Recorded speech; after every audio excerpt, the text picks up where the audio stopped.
First of all, the continued slow collapse of that dam, which we've seen over the last few days, is absolutely consistent with some sort of demolition charge that's actually been involved in the dam itself.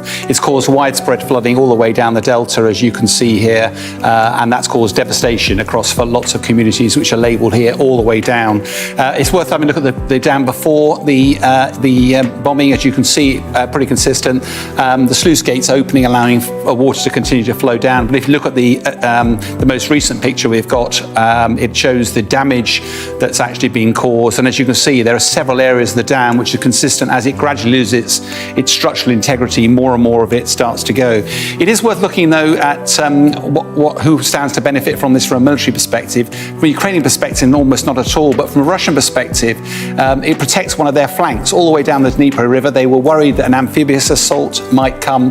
It's not going to happen when the terrain is like this. And it also gives a lot of disruption to Ukraine when they would want to be focusing on their offensive. But there's a huge but here, though. The water will subside. There's reports already that it's starting to subside. It'll take a while for the floodplain to clear. But once it has, Russia can't blow the dam a second time. And actually, because it's summer, gradually the ground will dry, and all of a sudden, it will be possible for Ukraine to actually mount a potential offence across the Dnipro River.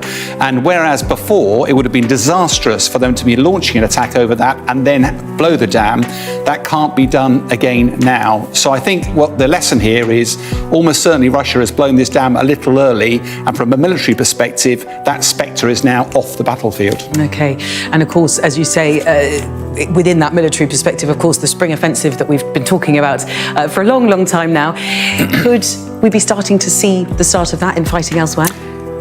There's no sort of start line and whistle here, but we watched the phase 0, which was the Ukrainians targeting the depth of Russia. Now we're seeing fighting all the way along the front line, which is the Ukrainians pushing hard all the way along the front line. Not a major offensive, but what they're doing is there's widespread reports of them fighting. Nothing from the Ukrainians at all, but we do understand that they're taking pretty heavy casualties, which is what you'd expect, because they're throwing themselves at the front line of defences from Russia.